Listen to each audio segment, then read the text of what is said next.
peradaban bangsa, janji kami pada semua, taburi jasa di mana jua.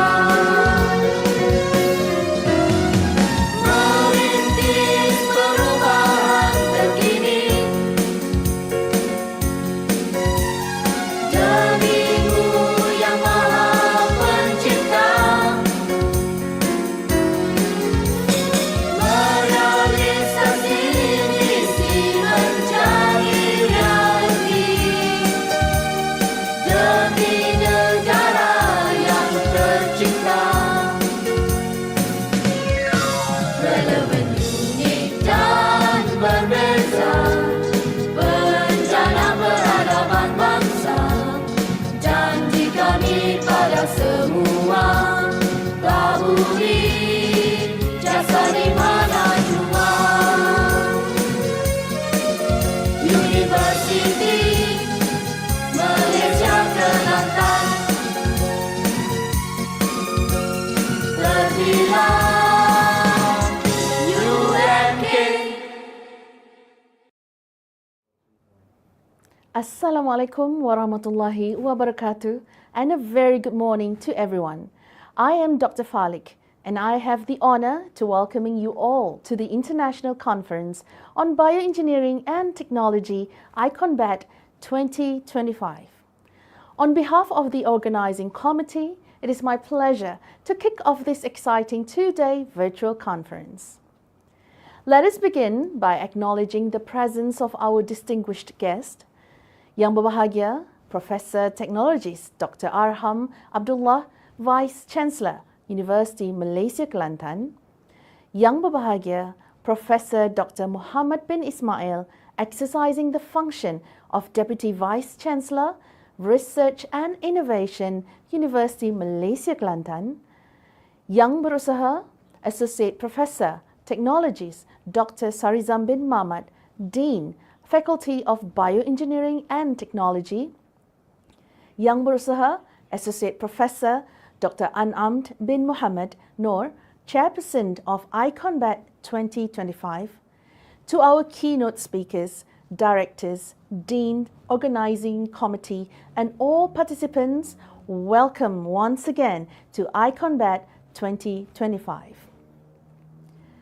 IConBET 2025 is proudly organized by the Faculty of Bioengineering and Technology, FBKT, located in the serene town of Jeli. Established in 2017, our faculty offers 5 undergraduate programs: Bioindustrial Technology, Material Technology, Forest Resources Technology, Energy Technology, and Mineral Technology. We also offer postgraduate programs in various science and technology fields. This year, the conference features more than 102 presenters from 7 countries, delivered asynchronously. IConBET 2025 aims to foster knowledge exchange among academicians, researchers, technologists, students, and industrial players in bioindustrial, material, forest, energy, and also mineral technologies. Ladies and gentlemen, now I would like to take this honor to invite Yang Berusaha Associate Professor Dr. An'amt bin Muhammad Noor, the Chairperson of IConBET 2025, to deliver his welcoming speech. Yang Bahagia Profesor Teknologis Dr. Arham Abdullah, Vice Chancellor Universiti Malaysia Kelantan. Yang Bahagia Profesor Dr. Muhammad bin Ismail, exercising the function of Deputy Vice Chancellor Research and Innovation Universiti Malaysia Kelantan. Yang Berusaha Prof. Madya Teknologis Dr. Sarizam bin Mamat, Dean Faculty of Bioengineering and Technology. Yang Bahagia Datuk Teknologis Senior Dr. Badrul Hisham Abdul Aziz, Founder and Managing Director Global Rare Earth Technology. Yang Berusaha Prof. Dr. Erman Tai, Universiti Riau, Indonesia, Professor Department of Physics, University of Riau. Yang Berusaha Associate Professor Dr. Kuniyoshi Shimizu, Kyushu University, Associate Professor Faculty of Agriculture, Kyushu University. our distinguished guests, delegates from Malaysia, Indonesia, Vietnam, China, Pakistan, Bangladesh, and India, respected co-organizers, presenters, participants, colleagues, ladies and gentlemen. Bismillahirrahmanirrahim. Assalamualaikum warahmatullahi wabarakatuh, and a very good morning. It is an honor to welcome you to the International Conference on Bioengineering and Technology, IConBET 2025. Though we convene in the virtual space, I wish for the thoughts exchanged today and tomorrow to carry immense value.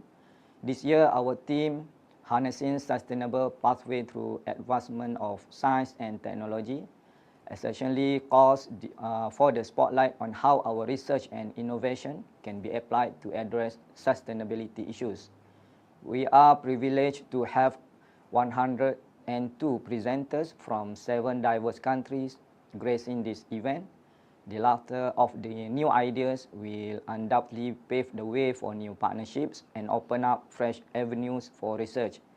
I would like to offer my sincere thanks to our co-organizers, Kyushu University from Japan, Sri Padmavati Mahila Vidyalaya, India, Prince of Songkla University, Thailand, Koneru Lakshmaya University, India, and Southwest Forestry University from China. This collaboration means a great deal to us.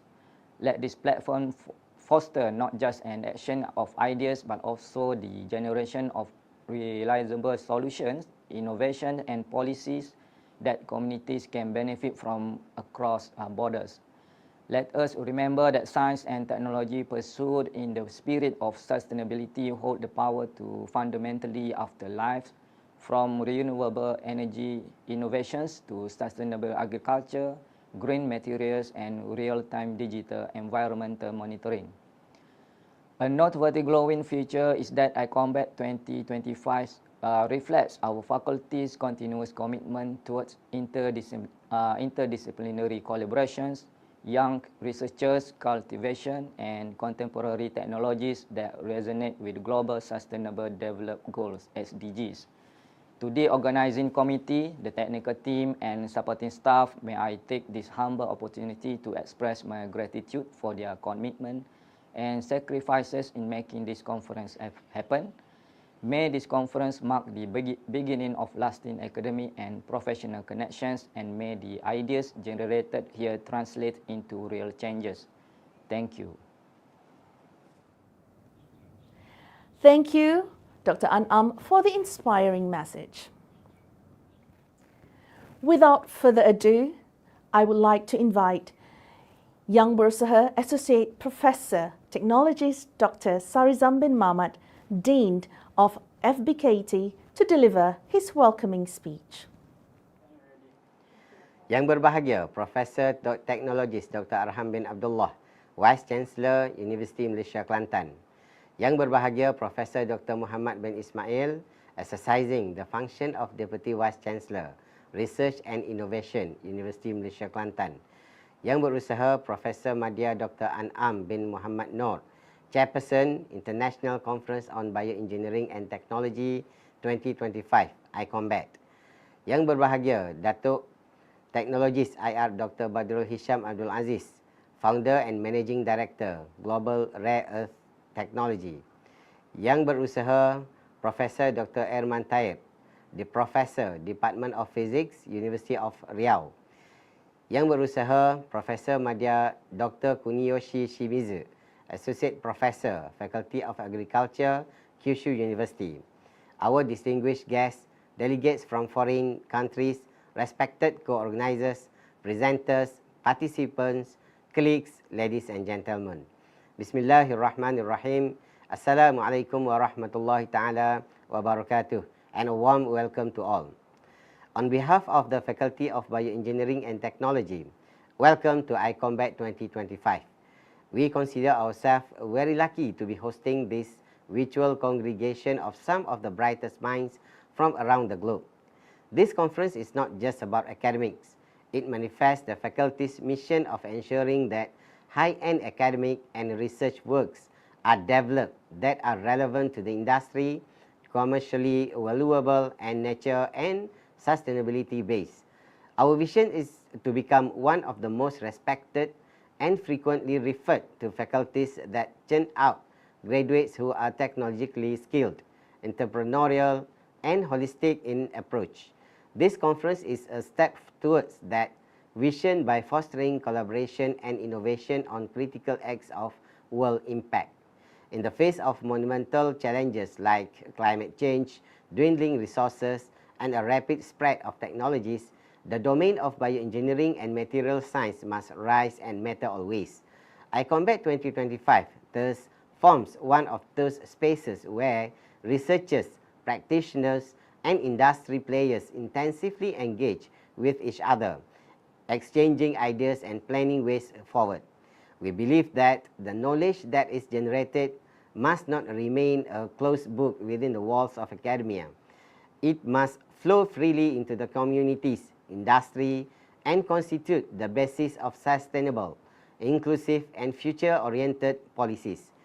I would like to take this opportunity to thank our co-organizing institutions for lending strength to our cause. Equally, your presence goes a long way in earning us international recognition and meaning. To all presenters and attendees, I hope that the knowledge shared today will inspire new collaborations and solutions that go beyond this virtual platform. Let's use this chance to create significant networks and leave a knowledge legacy that cuts across boundaries.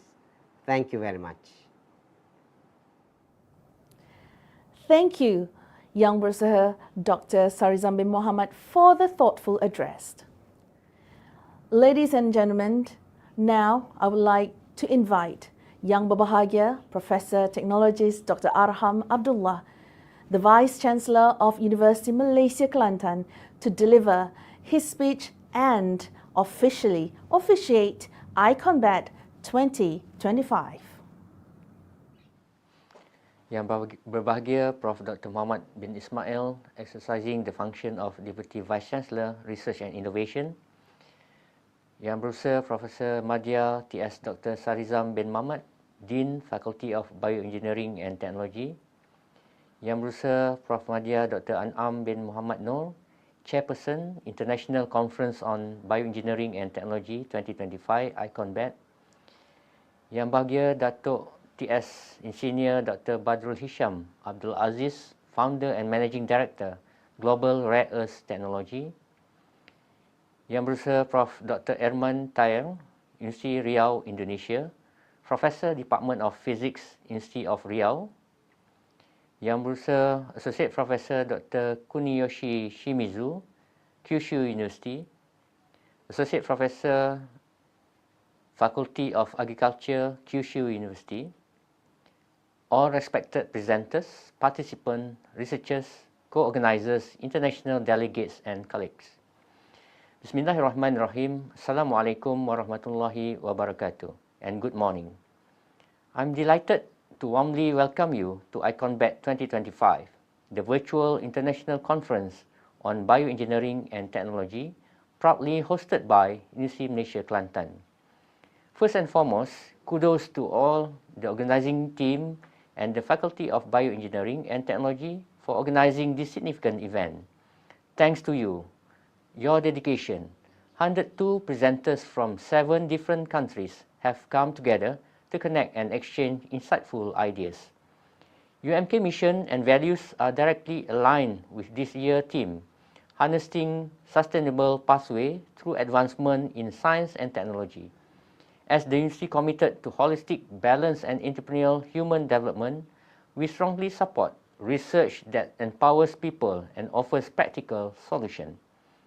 Today, we witness how bioengineering, material science, energy, and forest technology contribute to the global sustainable agenda. This is particularly crucial as we address global issues like food securities, climate change, and the growing demand for more environmentally friendly technologies. IConBET 2025 provides a valuable platform for academics, researchers, and industry players to explore research ideas, commercialization opportunities, and policy contribution. I'm pleased to see active participation from universities in China, Thailand, India, Japan, and beyond. If we are to progress from theory to practice, from the lab to the market, and from innovation to implementation, such international collaboration is essential. UMK is dedicated to support platforms like this, and we hope the conference will lead not only to quality publication, but also to long-term collaboration that benefit both industry and communities. Above all, I hope IConBET 2025 foster reflection, meaningful dialogue, and innovation. I encourage everyone to fully embrace this experience whenever you are here to present, learn, or collaborate. Share your thoughts, ask questions, and think beyond the box. It is through this process that we grow both as individuals and as a global scientific community. With that, I hereby officiate the opening of the International Conference on Bioengineering and Technology 2025 IConBET. Thank you and all the best. Thank you, Yang Berbahagia Professor, for officiating our event. Ladies and gentlemen, IConBET 2025 is now officially underway. On behalf of the organizing committee, I would like to thank our guests of honor, esteemed speakers, and all individuals who made this event possible. I wish all participants a productive and enriching conference. Before we proceed, I would like to remind everyone that our keynote session will begin shortly with the presentation by Yang Berbahagia Dato Technologies in Senior Dr. Badrul Hisham Abdul Aziz from Global Rare Earth Technology, and also Yang Berusaha Associate Professor Dr. Kuniyoshi Shimizu from Kyushu University, and Yang Berusaha Professor Dr. Irman Tayer from University of Riau, which will be happening tomorrow. The sessions are accessible via the Microsoft Teams and our Facebook page. Please also join our oral parallel sessions afterward. The Best Presenter Awards will be announced during the closing ceremony.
Start.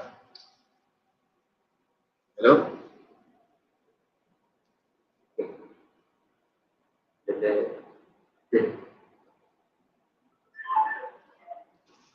Okay, start.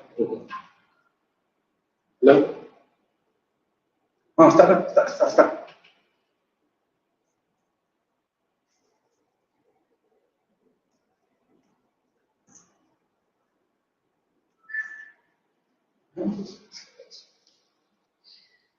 Now, ladies and gentlemen, as mentioned, today we are glad to have Yang Berbahagia Dato Technologies and Senior Dr. Badrul Hisham Abdul Aziz, Founder and Managing Director from Global Rare Earth Technology, as our first keynote speaker for IConBET 2025. He will be delivering a keynote speech entitled future prospects and challenges in building a sustainable critical minerals sector, a case study on rare earth in Malaysia. For that, ladies and gentlemen, please put your hands together to Associate Professor Dr. Nur Fazliani Shaparwi from the Faculty of Bioengineering and Technology, UMK, as the keynote speaker session chairperson for this session. Over to you. Bismillahirrahmanirrahim. Thank you, Chairperson. Assalamualaikum warahmatullahi wabarakatuh, and a very good morning, ladies and gentlemen. I am Dr. Nur Fazliani binti Shaparwi. Today, I will share this session. Okay, it's an honor to introduce one of our speaker today, Dato' IRTS Dr. Badur Hisham Abdul Aziz, is fondly known as Dato' Bad.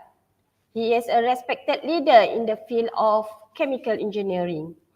Dato' Bad holds a bachelor degree in chemical engineering from Colorado State University, USA, a master degree from the University of Wales, UK, and a PhD in chemical engineering from Kyoto University, Japan. Dato' Bad has more than 30 years of experience in both industry and academia.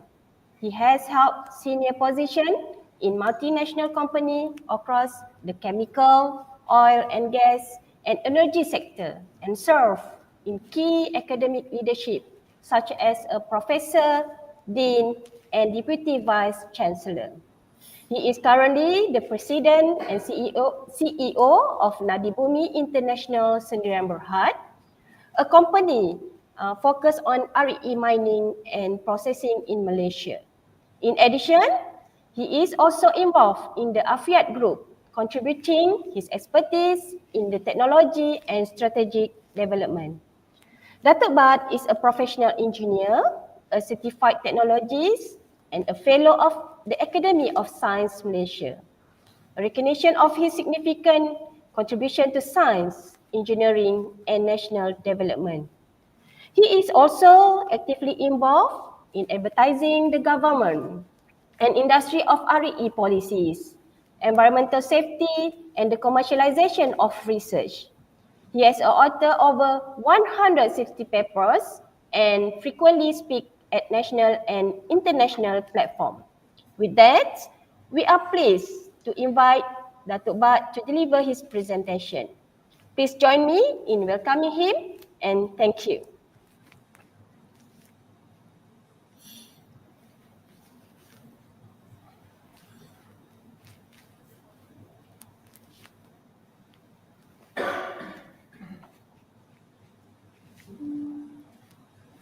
Dato', we invite you to deliver this presentation, Dato'. Okay. Can you see the presentation? You can see the presentation? Yeah, can. All right. Okay. Okay, Dato'. Thank you very much, Madam Chairperson, Professor Dr. Faz, for the kind introduction. Yang berbahagia, Professor IRTS Dr. Arham, Vice Chancellor of Universiti Kelantan, ladies and gentlemen, Assalamualaikum warahmatullahi ta'ala wabarakatuh, and very good morning. My thanks and gratitude to the organizer for inviting me as one of the keynote speakers for the IConBET 2025. It's a great honor for me to be here today. I'm Badur Hisham bin Abdul Aziz, founder of Global Rare Earth Technology, a company that doing the consulting work on the supply and value chain of the rare earths.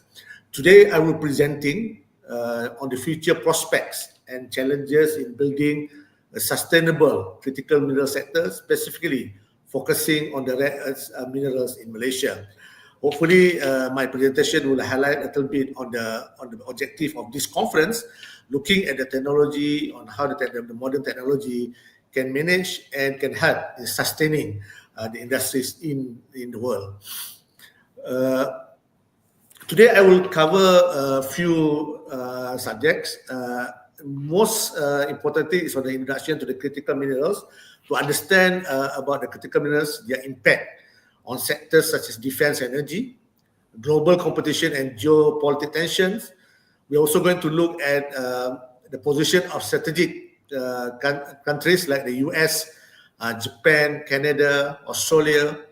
In these critical minerals, we are going to look at the Malaysian critical minerals, looking at the issues on sustainable critical minerals, and in this case, we are going to look at Malaysian rare earths and to propose frameworks and technologies for sustainable mining in order for us to manage the challenges and in the future direction. What is critical minerals? Critical minerals can be categorized as essential use mineral commodities and no viable substitutes, but face potential supply disruptions defined as critical to economic and national security. Critical minerals are essential raw materials that are very vital for economic growth and technology. They play key roles in high-tech application, renewable energy, defense, and industrial manufacturing.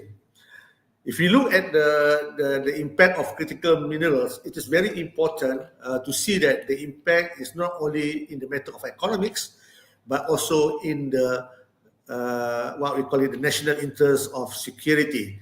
These minerals are crucial for defense technology, securing supply chain, and geopolitics, where competition and tensions over access to these minerals are rising globally. And not only in the area of green technology, but critical minerals are foundational to renewable energy transition. For example, in batteries, magnets, and electronic components. The USGS provides comprehensive data on these minerals and roles in renewable energy technologies. And if you look at all these important roles of critical minerals in transition energy, in many advanced countries, when we talk about the conservation of energy, we talk about transition energy, these critical minerals will be highlighted. Now let's look at the several examples in the several countries. Before that, we look at the global scenario where the supply chain of strategic mineral and also the critical minerals is dominating by the Chinese. This one from China. So basically, we are looking at copper, nickel, aluminium, lithium, cobalt, rare earths, manganese, natural graphite, and we could see that more than 70% of these critical minerals is dominated by China. Let's look at the critical mineral in the USA before we look further in the Malaysian scenario. The USA is actively working to secure its critical mineral supply chain, recognizing the strategic importance for defense, technology, and energy sectors. And you could see that 10 countries supply to the US, and 1/3 of the critical minerals are imported from China. The good example about the critical minerals are in Australia. Australia have advantages in critical minerals. It is richly endowed with mineral resources and recognized as one of the most advanced and efficient resource producers globally. Strong workforce, stable investment climate, and support for innovation make Australia as a major player. And if you look at most of these advantages in critical minerals, not only they have the abundance of resources, but the support from the government and the industry is very, very good. For example, the government initiate several initiatives, for example, publishing critical mineral strategy, establishment of National Coordination Office, significant funding for exploration, research, and downstream application, and promoting trade and investment.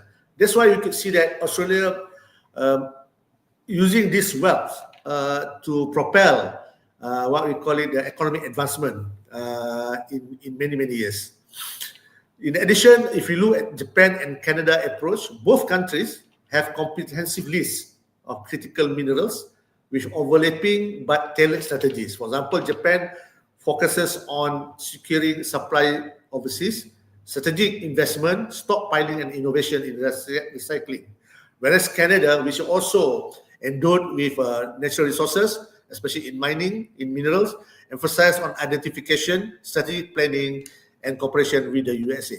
Now let's look at minerals in Malaysia.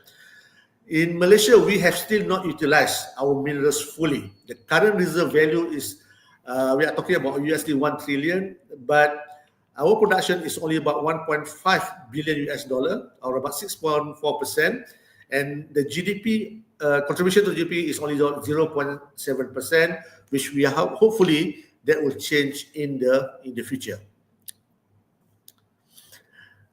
Malaysian government has identified 5 strategic minerals which will be concentrated in the next few years.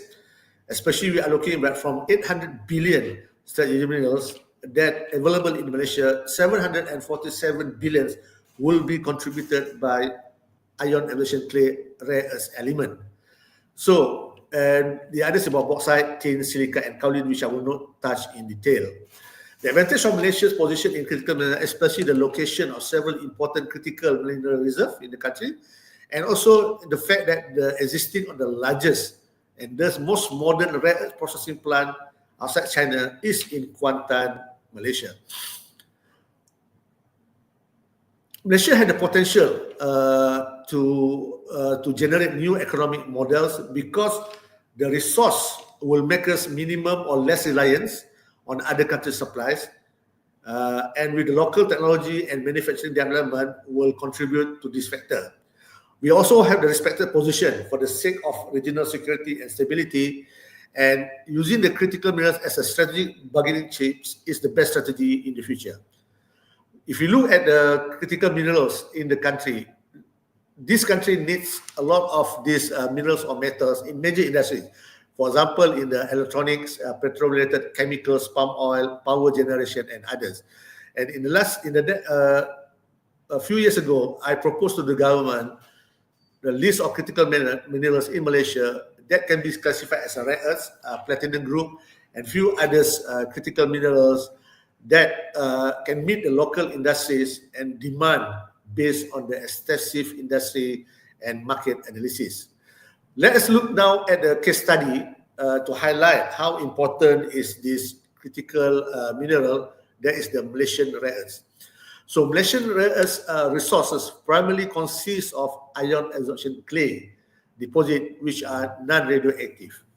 Estimated inferred resource volume is about 18.9 million metric tons of the total rare earth oxides. We are talking about 16 million ton if it is in talking about total rare earth element. The key stage which is rich in rare earths is will be including Terengganu, Kelantan, Perak, Kedah, and Pahang. The current Malaysian rare earth supply and value chain need to be scrutinized in detail. Currently, the rare earth value chain in Malaysia heavily depends on foreign partners in upstream, midstream, and downstream activities. Very few local companies involved in all this supply chain. So the desired future in Malaysia is to incorporate more local involvement, particularly in technology, recycling, and urban mining to increase domestic capabilities and sustainable practices. I think this is not only true for Malaysia, but also true for many developing countries like Indonesia, Cambodia, Laos, and others. Now let's look at what we call it the 4 critical success factors for rare earths before we go into details on how we can sustain these industries in the future. Basically, there are 4 important factors. One is the abundance of raw material resources. In this case, it's rare earth carbonate and rare earth oxide. We need also the skilled workers to be successful in this initiative. Advanced technology will help a lot, and also around sustainability. So these pillars are very, very important when we look at the rare earths. But there are so many challenges for the mining and the metal industries. For example, they are facing with include resources depletion, environmental impacts, regulatory complexities, geopolitical risk, society perception, and also about capital. In recent years, we found that many industries in the world are putting in the efforts to fulfill what we call it the environmental and social needs, and also on decarbonization. Compared a few years ago, mainly they are focusing on the bottom line, there is profitability and others. This is because sustainable mining is very, very important for us to be successful in this initiative. So looking at the mining industry's reality, an economic growth and economic benefit is a lot. We are talking about employment, we are talking about the increasing in user electronics, infrastructure, food logistics and production, energy saving, information technology and green technology. However, it is also a fact that it can be harmful to society and the environment, especially in the air and water pollution, population relocation, local conflicts, illegal mining. How we are going to solve this? And I believe in solving this problem, it is very important for us to understand about how we can use technology, especially modern technology, to face this what we call it threat, or to balance this to impact. So in addition to that, part of the technology is for us to look at overall on the responsible mining. 3 years ago, we at the Universiti Malaysia Pahang proposed a framework for responsible mining, where it includes not only the safety, health, environment, and environment, but also we look into the society itself, the life and working condition, which the pillars must be transparency and good governance, laws and regulation. As I speak about the technology in the future, there are many technologies that can be utilized in the mining and processing sectors. This slide shows the separation technology, which can be categorized as chemical, physical and thermal, electrical, agronomical, and biological. But recently, what we found that there are a lot of technologies, more than 50 studies have been made to see what will be the emerging technologies to make sure that the rare earth industries will not pollute the environment and will be safe to the society. Among of the potential technology which have been applied in this country and also been studied by several universities in Malaysia particularly, we are talking about the application of biotechnology in mining and processing, which I believe the Universiti Malaysia Kelantan has done a lot of research in this. We are talking about electrokinetic mining, which will eliminate the use of chemicals and others to do the mining. We are talking about recycling of critical metals, especially the rare earths, from electronic waste, and also about the in situ leaching ionization clay. Previously, when we're talking about the mining, the perception is very, very bad. People look at mining as one of the polluted industries. But if you look at in the rare earth industries, the process of in situ leaching nowadays is very environmental friendly and very safe, which does minimize the cutting of trees and removing of beds. And one example, in the pilot studies been done in Kenari, in Perak, on northern part of Malaysia, where it is proved that in this case studies, about 100 acres, this type of mining can be done sustainably. We can see that we can maintain a lot of forestry there, and only about 5 to 10% of the land used for the processing. Also in the in situ leaching, previously currently they are using the ammonium sulfate. Now there are a lot of research, for example, in this country, for example by UTP and others, they are looking at ammonium citrate and others benign chemicals that can be utilized in this in situ leaching. One of the things that I would like to highlight today, and this is especially regarding with our theme of the conference, IConBET 2025, and we are looking how we can find a technology, especially in biotechnology, to be applied in the, for example, in the rare earth mining. So you look here, this is one slide, one of the study done by one of the university overseas, where they are using the microbes and doing the bio-leaching at the site, and the results are very, very promising. And a lot of this research now have been done, and in UAMP they have started this research to find the right microbes, trying to see the efficiency of the leaching system, and hopefully this can be applied commercially. Electrokinetic mining is not new. China already leading in this technology, where we are using the electrical power and even using solar for us to extract the rare earths from the site. And one thing that you can notice here, that we are not using any chemicals, but mainly we are talking about using the electrokinetic with the water and to extract the rare earths.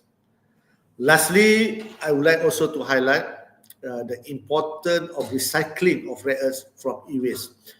Previously, e-waste also is a threat to although we can extract the waste, but the processing to produce to recover the precious metals or strategic metal, critical metals, can contribute to the air and water pollution. But nowadays, what we can see that using biotechnology, for example, in the area of biometallurgy, using hydrometallurgy and pyrometallurgy, we can recover rare earths and with precious metals and can be used in electrical and electronic equipment. And this will reduce the burden for us to find new area for mining.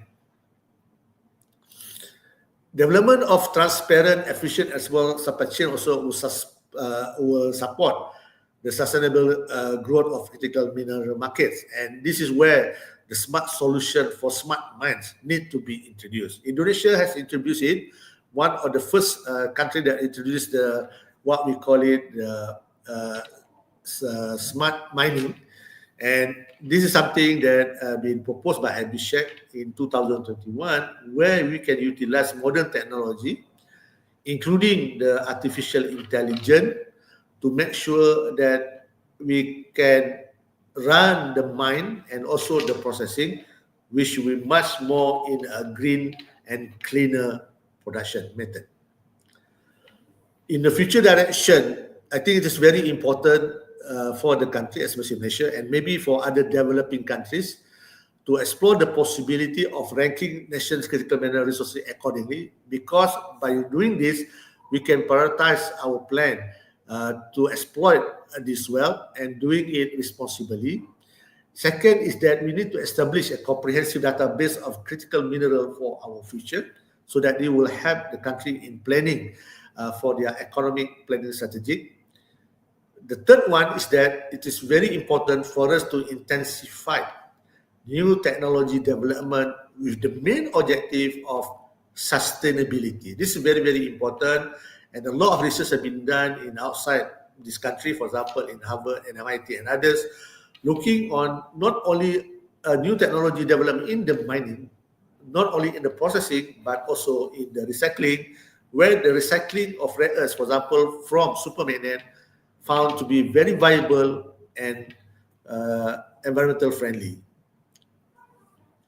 Number 4 is for us to increase the human capital pools and capability, especially the skillful manpower to manage critical minerals producing and processing. The problem with us in Malaysia, for example, the last 20 or 30 years, we lost many talents in the tin industries, for example, because of the sunset tin industries. But now, due to the mining industries now is going up, then the universities and the training what I call institution need to find ways how we can increase our human capital pools, because this is very crucial for us in developing our mineral resources accordingly. And lastly, as the theme for this conference, I would say that it is very crucial for us to adopt what we call it green technology and clean technology capacity utilizing biotechnology. I think this is time where biotechnology should be explored. The application of biotechnology should be explored in the mining and the processing of critical minerals. Madam Chairperson, thank you for the attention, and I can be contacted by this email and the mobile phone. Thank you. Okay, thank you, Dato', for the great presentation. We truly appreciate your time and the knowledge that you have shared with us today. So, can we now open the floor for a short Q&A session, Dato'? Sure. Okay. If anyone has a question for Datuk Bad, please proceed to the microphone. We're waiting for the question. Before that, Datuk, can I give you one question, Datuk? Yes, please. Okay, Datuk, now REE become a hot topic in Malaysia recently. Yes. In your opinion, Datuk, how can Malaysian University play a bigger role in this supporting this critical mineral and REE industry? Can you give Okay. some opinion, Datuk? Okay, there are two areas that I think universities can play important roles. First of all is the traditional, what we call it, the function of the university, for us to provide what we call it education in the area of critical minerals and, for example, in the rare, etc. I think universities should now try to establish more courses, programs in this area, because this will help, as I said just now, about in the pool for the capital human pool, human capital, for us to provide what I call it skilled workers in the industries. I think in my experience in the few consultancy work done in this country, we found that in many places, many states, they are trying to establish these industries, but the problem in human capital is very paramount. So we should take this initiative, and I think UMK has started already last year in providing the mineral technology for undergraduate, and also it need to be included in the masters and PhD. Second one, I believe local researchers need to take up these challenges in trying to develop more technologies that is suitable for the countries, especially in the rare earths and the critical minerals. So research is very, very important to provide the local, what we call developed technologies, will help not only in minimizing the cost, but also to provide long-term sustainable industry. So research, education, where these universities should play roles in the, and also another one I forgot to is that for us to to promote what I call it this sustainable mining and processing for critical minerals to the government and also to industries. Thank you, Datuk. Can we open the question to floor? Any question?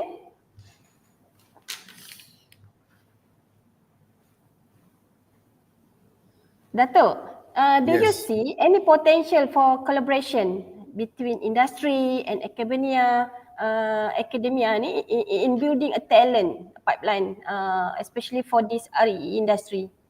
Yes, I think both have roles to play. For example, the universities need to go out there, and what I also always talk about is we have to knock the door of the industries and telling them about the first to work together, and also the talent that we have and the research program that we're developing in the university. At the same time, I think the industries can utilize universities, especially the talent and also the technology, so that they will be successful in the real world. And I think this has been exhibited very strongly in Australia, Canada, US, and they are very successful in the collaboration between universities and industries. And in this, I think the government also should play the role in providing more and more funding and support for both the industries and also the universities.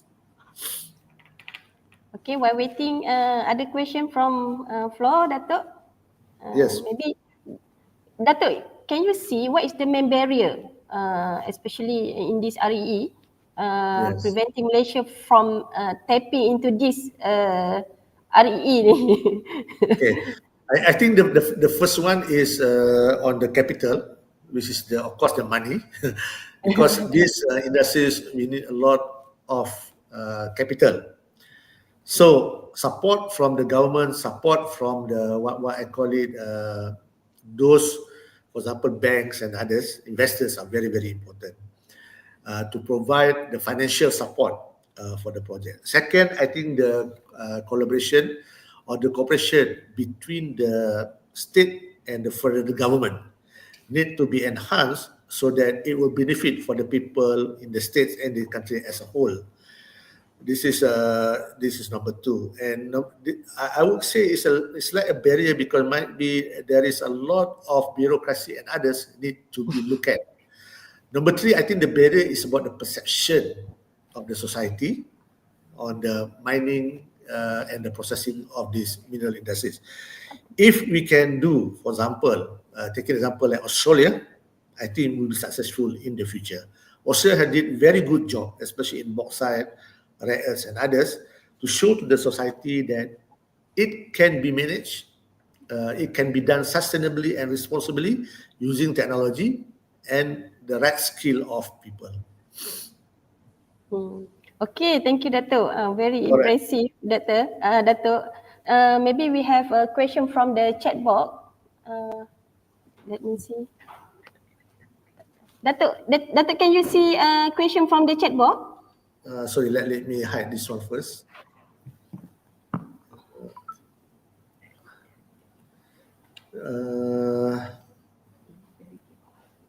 Tak ada. Okay, Dato', maybe You did it? It's okay. Yeah. okay, Dato', we have a question, one question from the chat box, Dato'. Yes. What is the please. scenario of RE e-waste recycling in Malaysia? Okay. I think there are few countries, few companies that I have visited that have done the rare earths, the critical minerals, precious metals recovery, but there's very, very few. And the main problem for this recycling effort is about the way that we collect all this e-waste. I think there must be a concentrated effort for us to collect what we call it sustainable amount of this e-waste. But I believe this will be the problem will go away because as we produce EV, as we produce using a lot of this handphone and others, there will be a lot of abundance of this e-waste. The second one that is very crucial is about the technology in handling in recycling. You see, in doing recycling, it involves very extensive processes, especially chemical processes. So you don't want in one case that you solve the all this e-waste, but at the same time we are producing another type of pollution to the environment. So using the right technology to do the recycling of e-waste, it's very important to make sure it is sustainable, it is using the green technology and a cleaner production, because we don't want to pollute environment, just we want to recover critical minerals, metals from the e-waste. But e-waste, I think the recycling of waste now have started in many universities. One of the universities that I work together is with the Universiti Kuala Lumpur, MySet, where they have started now the program to do the recycle of the rare earths. Okay, Dato', they have another question. Where did you see Malaysia in the next 5 to 10 years in REE? All right, looking at the development of REE right now, I think it will take some time for us. I think the what I call the pinnacle, the thing that will prove the rare earths will be sustainable, the industries will be establishment of what I call it a rare earths processing plant after Linus. So Linus is the first one, but if we can produce, if we can establish the rare earth processing plant, this will be a very big boost to Malaysia, but also to the world. So right now, many of the efforts been concentrating on the mining, and I think even in the mining we have some problems, as I said, between the states and also in the federals, but also other challenges like the capitals. 70%, you see, almost 70% of the rare earths is in the what I call it a reserve forest, which cannot be mined. This need to be looked at more detail on how we can see between the regulation and the sustainability of doing that mining. So I would say that in 5-10 years we will see a lot in this establishment of mining, which have just started recently in Kelantan, Terengganu, but I think will need a few more years because it is very small amount of land, and we need a lot of land for us to produce enough rare earth carbonate for us to do the processing plant. For example, in our study, at least we need 500 acres to 1,000 acres to have one decent processing rare earth carbonate to rare earth oxide. So again, we have to look at this, but I think Kelantan Terengganu is the one that very potential to be in this industry because the vast majority of the rare earth is in the country, is in the states, in these two states. Okay, Datuk, very hot because there are so many questions here. Okay, another question, Datuk. What are the current stage of bio-leaching exploration for RE in Malaysia? And in your opinion, Datuk, how ready is the Malaysian industry to adopt this technique in real world application? Okay. Biotechnology application in mining is not new. I think they have started many years ago. But the challenge is, you know that mining environment is a very what I call it it's not easy to mine using biotechnology. So we need to find technology that can be very robust and to identify microbes and others on how we are going to apply this biotechnology. But I think we cannot run away from this because as we are going to make sure that our environment will be protected, biotechnology route is very, very key to this mining. For example, Universiti Malaysia Pahang, they started already the work, Universiti Malaysia Pahang, and I believe many universities that have biotechnology program, what they need to do only to shift their application using biotech from other application to the mining. It seems very easy, just speaking, but in talking, but the real challenge is how we can take this biotechnology route that we learned from previous application to the mining technology. I think it can be done, but I think it needs to be proved in the larger scale. At least few acres and others, we should start this biotechnology application. Okay, Datuk, before we end the session, maybe while waiting the question from the floor, one last question, Datuk. How can Malaysia balance the economic benefit of RE mining with the urgent need to prevent environmental degradation and ensure long-term public health and safety? Yes, I think what I have touched just now is an example in the rare earth in situ leaching. I think in situ leaching is a technology that had been done before in the US, Russia, and others, where they do the in situ leaching for gold, for uranium, and others. So for us, it is not that difficult, but it shows that it can be balanced both between the economy and the environmental protection, because you are talking about very few or even none of the trees need to be cleared, and also need to use boulders, and it will safe for the river and others. But of course, this kind of technology need to be get assurance from the authorities and especially from the society. And this is where I think the roles played by the academicians, for example, improving this, prove it by doing science and technology, facts and figures, that to show at least what we call a model, a real model in the field, that this one can be balanced between the economics and the environment. So this is the most challenge. I think I just like to quote what ex-MD of Linus was saying. Their challenge in the last, I would say about maybe 15 years in Malaysia, Linus, is not the technology, it is not the capital, but it's the perception of the society. So this is something that really to be addressed. Yeah, it's difficult to take action from the society, Datuk. Okay, Yes. I think we are now at the end of our session, Datuk. Before Okay. that, I want to thanks you again, lah, Datuk. Maybe someone have any question can directly to Datuk Yes. using email or contact number. Okay. Thank you once again, Datuk, for your valuable insight and for taking the time to share your expertise with us. we gain a deeper understanding of critical mineral and their importance to Malaysians' future. With that, we officially conclude this session, Datuk. Thank you everyone for Thank you. your attention, participants. Before we close this session, I want to invite all the participants to fill in the attendance form using the link shared in the chat box. And thank you, Datuk, once again. Thank you. And thank you all for your joining us. Thank you. Thank you.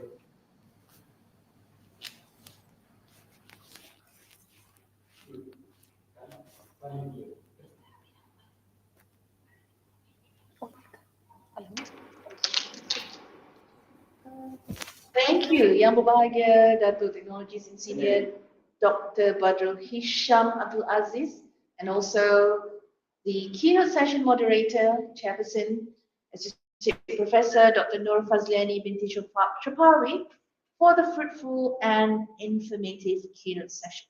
Now, ladies and gentlemen, we are going to follow the agenda for our IConBET 2025. So we're going to start with the keynote session at 10:30, and we'll come back after this.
Universiti Malaysia Kelantan (UMK) is an entrepreneurship-oriented university. We aim to fulfill the government's aspiration to produce a young generation that is not only well educated but also possesses entrepreneurial spirit in their heart. UMK is an entrepreneurial university in Malaysia and aspires to be one of the world's best.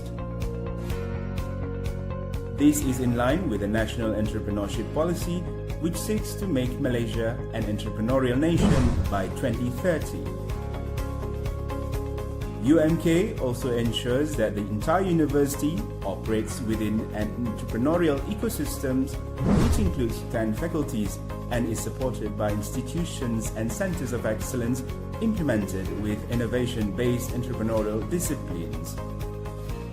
By implementing this ecosystem, UMK Entrepreneurship Institute (UMKEI) is leading 4 other entrepreneurial-based centers: the Center for Entrepreneurship Education and Development (CEED), the Institute of Small and Medium Enterprises (ISME), the Global Entrepreneurship Research and Innovation Center (GERIC), and Ignite Venture Lab (IVL).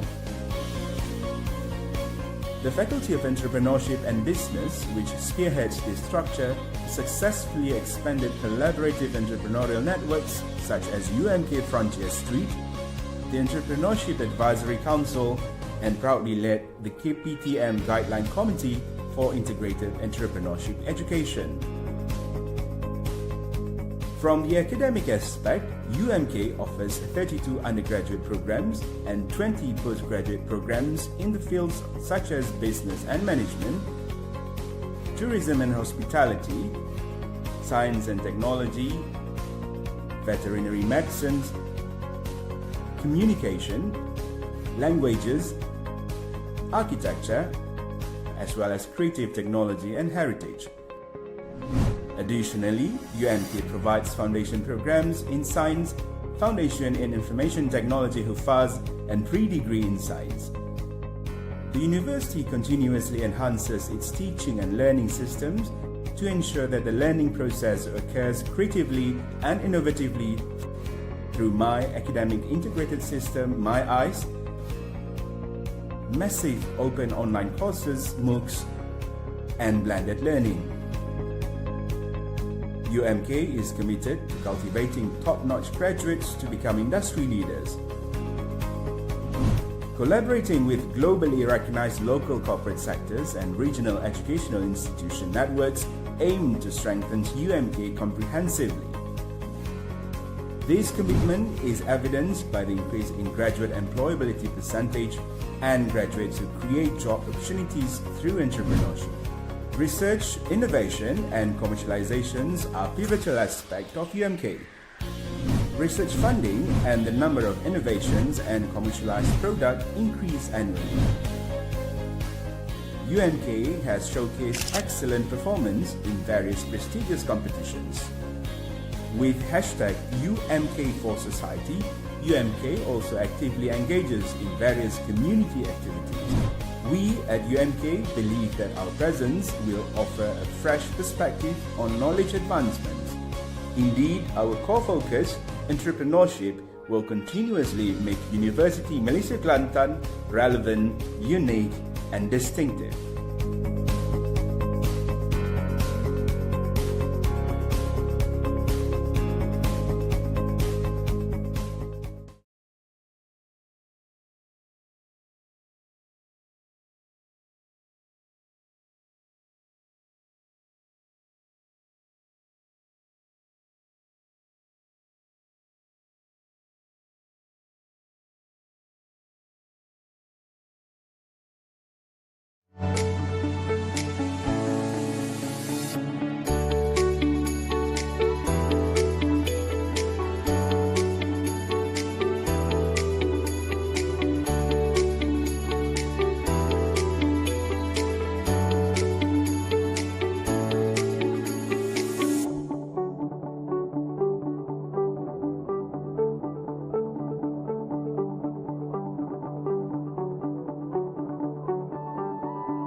Hai, nama saya Nur Anika binti Muhammad Fauzi dari Fakulti Seni Bina dan Akistik Universiti Malaysia Kelantan. Perkara menarik yang ada dekat FS ini, kita boleh tengok lecturer kita sangat-sangatlah sporting dan sedia untuk membantu para pelajar. Lepas tu kita punya fasiliti sangat-sangatlah mencukupi untuk pelajar melakukan kerja diorang. Kita punya kelab juga dapat menyediakan event dan trip yang sangat-sangat menarik untuk pelajar dan pensyarah. Cabaran saya sebagai seorang student di FS ini, saya kena menghasilkan banyak design, tetapi dengan ada teknologi dan AI, saya dapat menghasilkan lebih banyak design yang menarik dan kompleks.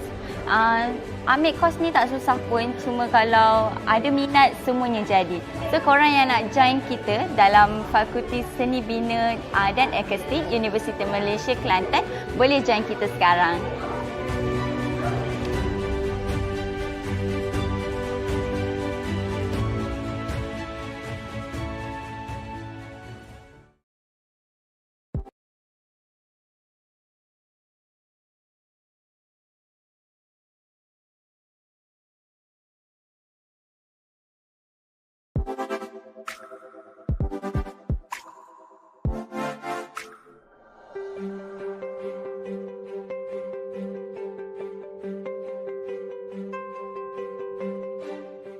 Dunia dinamik dalam industri hospitality adalah lebih daripada sekadar satu industri.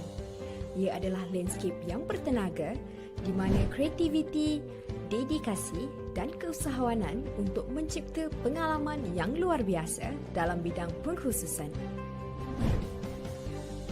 Jom kita lihat apa yang menarik dalam bidang keusahawanan hospitality di Universiti Malaysia Kelantan. Matlamat utama program ini adalah untuk memberi pemahaman komprehensif kepada pelajar-pelajar mengenai industri serta memotivasikan mereka untuk meneroka pelbagai peranan kerjaya, termasuklah kefahaman kontekstual, keusahawanan dan profesionalisme dalam pembangunan industri. Dari segi fasiliti, Basilips UMK turut dilengkapi dengan peralatan-peralatan teknologi terkini mengikut standard hotel bertaraf 5 bintang selaras dengan perkembangan globalisasi dan pelaksanaan norma baharu. Ini mampu meningkatkan mutu pelajar dengan memberikan pembelajaran secara berkesan dalam industri hospitality. Jom bersama-sama menjelajahi kerjaya dalam bidang hospitality di UMK.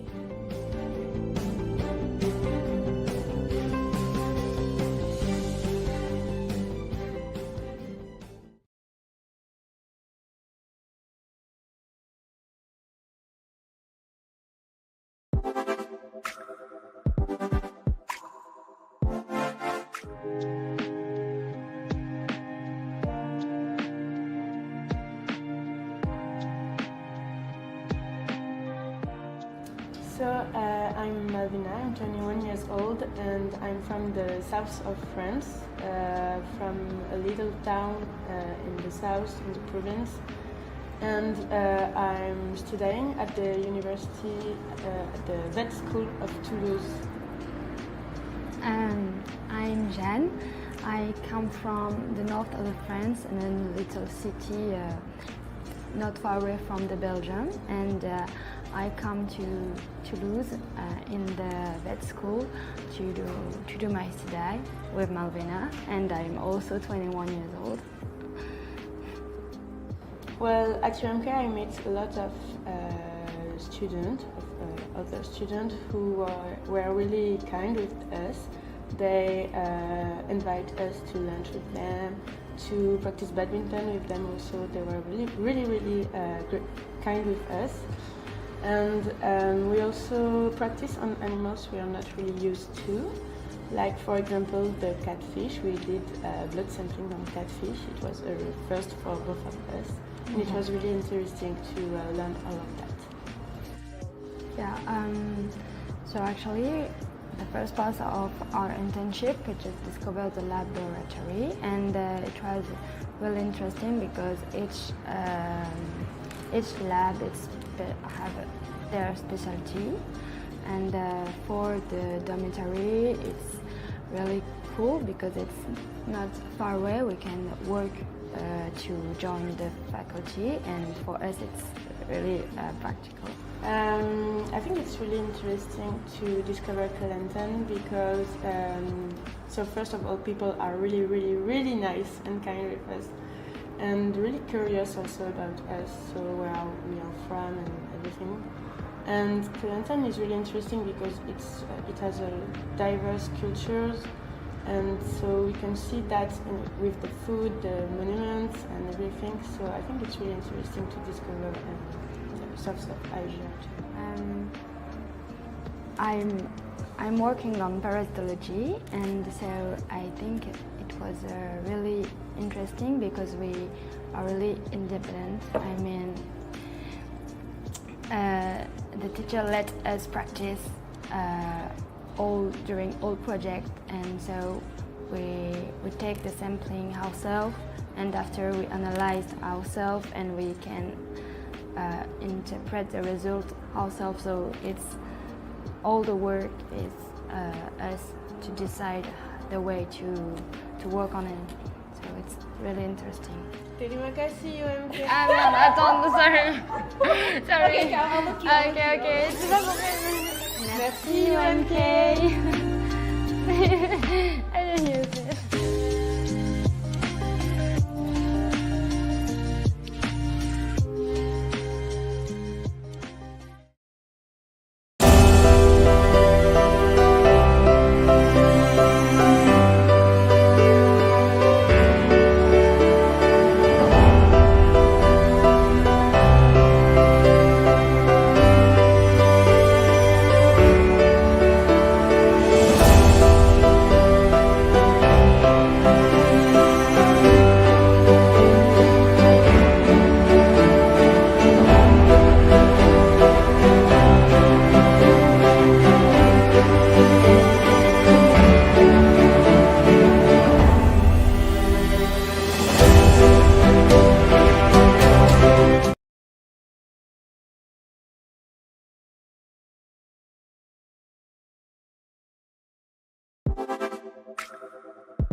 Hai, Assalamualaikum warahmatullahi wabarakatuh. Saya Wan Nofana Liana binti Wan Muhammad Salim, merupakan pelajar Fakulti Keusahawanan dan Perniagaan tahun ketiga. Apa yang menarik tentang fakulti kami adalah kami diterapkan dengan elemen-elemen keusahawanan seperti menyertai program-program bersama tokoh-tokoh usahawan yang berjaya. Dan jika anda ingin tahu, apa yang menarik adalah UMK menyediakan pendaftaran syarikat siswa kepada pelajar yang ingin memulakan perniagaan. Apa yang menarik tentang SSU? Okey, SSU ada dua benefit, iaitu akan memberi pinjaman kepada peniaga mikro, dan yang kedua akan memberi mentoring dan coaching secara percuma kepada pelajar yang ingin memulakan perniagaan. Jadi, jika anda minat, jom sertai FKP.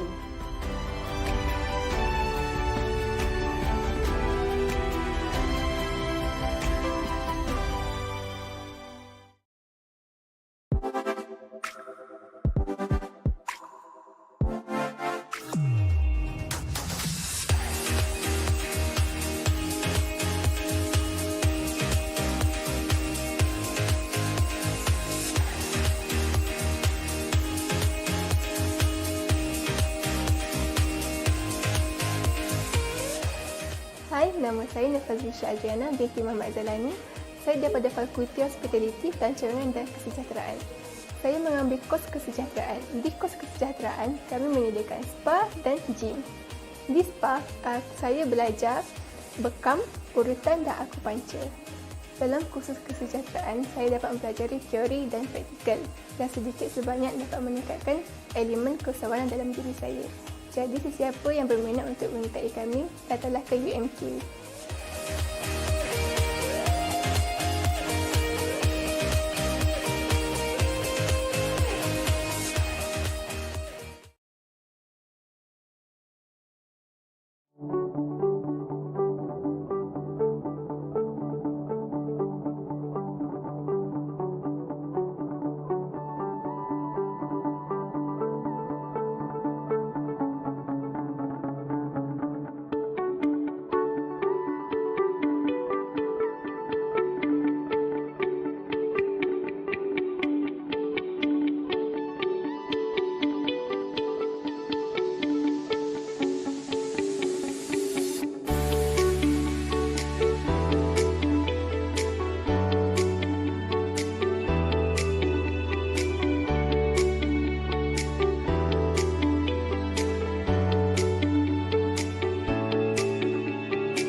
Ladies and gentlemen, welcome back once again.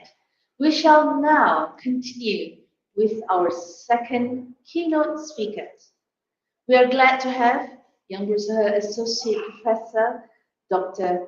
Kuniyoshi Shimizu from Kyushu University as our second keynote speaker for IConBET 2025.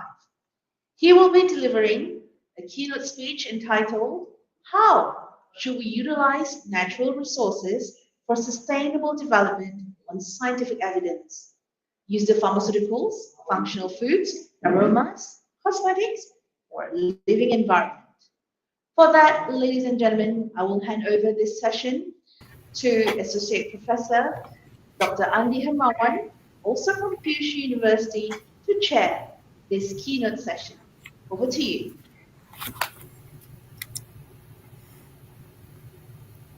Okay, thank you very much, Dr. Falik, for allowing me to start this session. I hope you can hear my voice clearly. Okay, so Assalamualaikum and good morning to guests, distinguished speaker, fellow researchers, and all participants. I hope you can hear my voice clearly. And on behalf of the Faculty of Bioengineering and Technology, Universiti Malaysia Kelantan, it is my pleasure to welcome all of you to this keynote session of the International Conference on Bioengineering and Technology 2025. So before we start, I would like to introduce myself. I am Andi Hermawan from Faculty of Agriculture, Kyushu University, Japan, and I will be chairing this session. We are truly honored to have a distinguished panel of experts joining us today, and I'm excited to present this session as an opportunity for us to gain valuable insight. It is now my great honor to introduce our keynote speaker, Dr. Shimizu Kuniyoshi. Dr. Shimizu is an associate professor at the Laboratory of Systematic Forest and Forest Product Science, Faculty of Agriculture, Kyushu University, Japan. His research mainly focuses on elucidating the complex function of forests with an emphasis on human psychological activities. He explored the effect of natural aromatic compound on human mind and body, as well as investigate mushroom bioactive compound to combat metabolic syndrome and aging disease. His research outcome have led to the development of cosmetic, aromas, functional food, living environment, and toiletries made from natural materials that are available commercially in Japan. With an impressive H index of 46 and over 6,900 stations, his work has significantly impacted the field of natural product and bioorganic chemistry. Without further delay, it is my great honor to welcome our keynote speaker, Dr. Shimizu, to deliver his talk for about 45 until 50 minutes, and then we will continue to Q&A sessions. The title is How Should We Utilize Natural Resources for Sustainable Development Based on Scientific Evidence Used for Pharmaceutical, Functional Food, Aromas, Cosmetic, Living Environment. Dr. Shimizu, the floor is yours. You can start whenever you're ready. Okay, thank you very much. Okay, Professor Andy, can you hear me? Yes, Prof. Okay.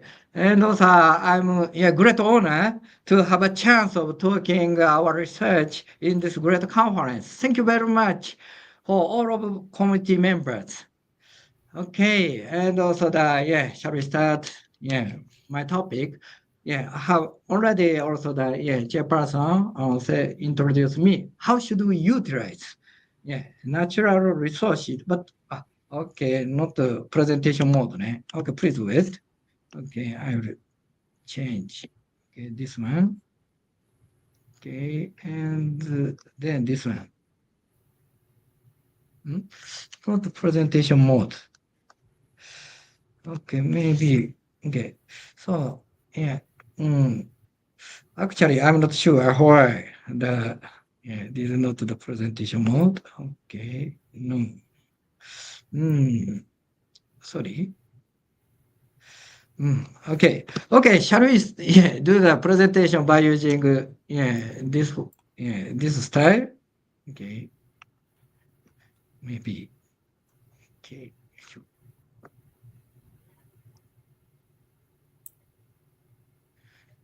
Okay. Okay. It's clearly. Okay. I'm talking about how should we utilize natural resources for sustainable development.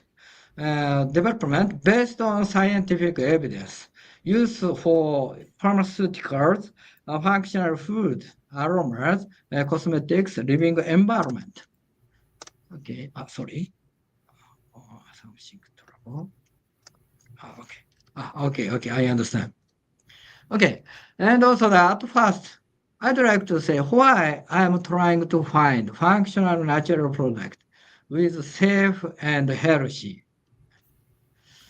Okay, may I introduce myself? Yeah, I born 1972. However, I born without left ear. Yeah, without left ear. Why? So my left ear has been also lost because of the side effect of artificial synthetic drug. Right? So when I'm in the body in my mother. Mother is pregnant. However, also the mother did not recognize pregnant. So went to the hospital. Right? But unfortunately, the doctor passed the several drug. So unfortunately, my mother take drug, and finally I born as the handicapped person. So that means my left ear, without left ear. Right? So it's one of the reasons. So I'm trying to find out the safe and valuable natural product, safe and valuable natural product, herbal medicine, food, cosmetics, aromas, living environment that exists for generations. It's my story. Okay, next. Also, I'd like to introduce my university. Kyushu University is located in south part of Japan. So you can see this one. This is also the Kyushu University. So if you have a chance, please visit. Also the Kyushu University. Now, just I'm working with Professor Andy, same department. So if you have a chance, please visit and shall we do collaboration? Okay, so I'd like to explain the biomass resources.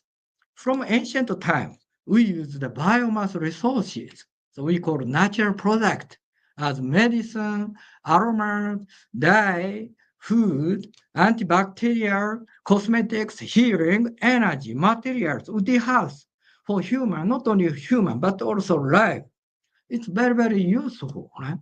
And also recently, so do you know that this word? LOHAS, LOHS, lifestyle of health and sustainability. So nowadays, we should always consider our health, not only our health, right? But also we should consider planet, sustainability. So we should always consider both of them. However, so what's really happening? Not just in Asia, but across the world. Everybody knows. Also, Asia is blessed with rich natural resources, right? And a diverse environment. However, so we have a lot of problem. Asia is growing fast, both economically and in terms of population. The region now account for about 30% of the world's GDP and nearly 60% of the global population. However, we are seeing more and more resource use. And at the same time, our environment is getting worse.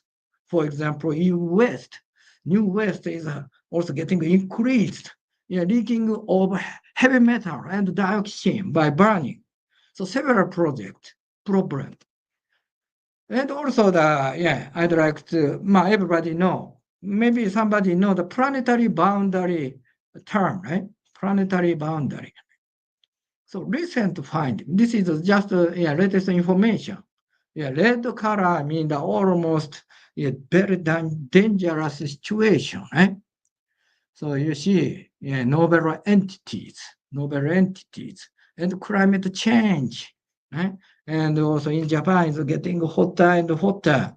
We are suffering from hottest. Maybe also in Malaysia, also and Indonesia, and all of the world, we are feeling the dangerous situation. Right? So huge variety of red zone. Recent findings show that we've already crossed 6 out of the 9 planetary boundaries. And that's serious, because once we cross these limits, we rise the risk of triggering sudden, large-scale, and possibility irreversible change to our environment. So we don't have enough time. So these changes don't just affect nature, they directly impact us and the ecosystem we dependent on. So now we are talking, but also perhaps some irreversible change. Also the breakdown should be happened. What should we do? We should always consider. So this is just also the circular economy concept, right? Okay, so it's just also information. Circular economy concept. Okay, so this is circular economy is called in the EU, right? And also you can see right circle. This circular economy figure is very famous. Somebody said butterfly diagram, right? So right one is also important, right? Recycle, reuse. Right? Of course, it's important. However, if we optimize recycle and reuse, but carbon dioxide, CO2 emission is still existed. However, so you can see left side. This is biosphere. That means also natural product. Right? Natural product is renewable, right? So such kind of also if we use natural product is also the alternative say. So carbon dioxide in air change to the natural product by photosynthesis, right? And then we can use, right? Okay, so such kind of the circular economy is very important, right? Okay, so I have already said to you, right? And the planetary boundary is very, very terrible.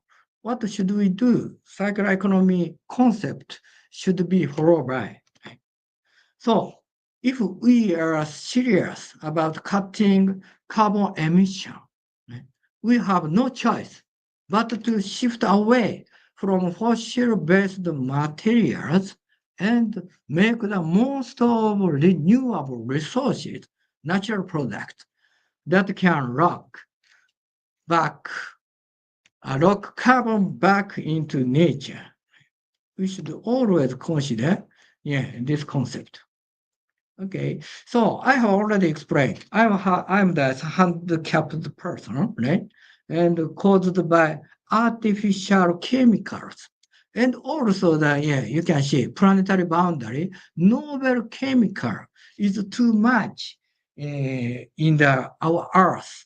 And also, we should avoid such kind of the terrible situation. We should utilize natural product, right? Because natural product is changed form from carbon dioxide, and then use and plant and cultivate plant natural product and then use. Such kind of circular economy is important. However, still not completely utilization. Why? So this is one of the reasons. Still rumor, still only traditional knowledge. So that means lack of scientific evidence. So how should we expand utilization of natural product? One of the solutions is accumulation of scientific evidence. So multi-utilization of natural product, medicine, functional food, aroma, woody house. Today, I'm talking about how to put the scientific evidence against natural product and make the new market. Yeah, this is just an image. So natural product, if we put the scientific evidence, market is increased, value increase, and put the scientific evidence, market and value is increased, and put the scientific evidence. Right? So yeah, it's time to shift from making more to making better. Right? From making more to making better. It's not enough. Yeah, because also the human planet is getting destroyed. Right? So change the concept with renewable resources that help capture carbon dioxide. What should we do from scientific field?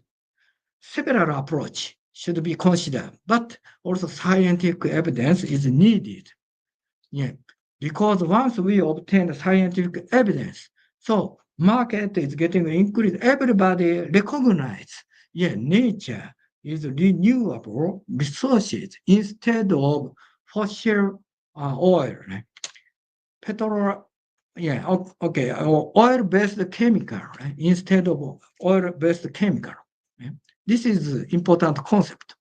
Today, I'd like to show you several ways how to put the scientific evidence.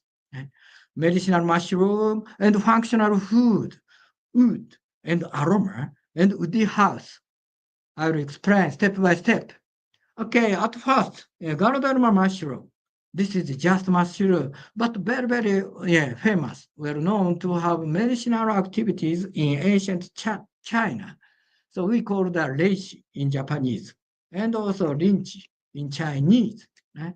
So, and a huge variety bioactive compound. However, when I started the research, still a lot of rumor, just traditional medicine. So this is my story, right? Okay. So I also talk, with the also the company person. He asked me, if you take this mushroom, you won't get a hangover, right? And also it's definitely good for you. So study it. I also get urine well. Okay. Science sometimes started in restaurant, right? Some rumor is one of the start. And in Malaysia also, I know that jamu, right? Jamu traditional medicine. Yeah, huge jamu traditional medicine.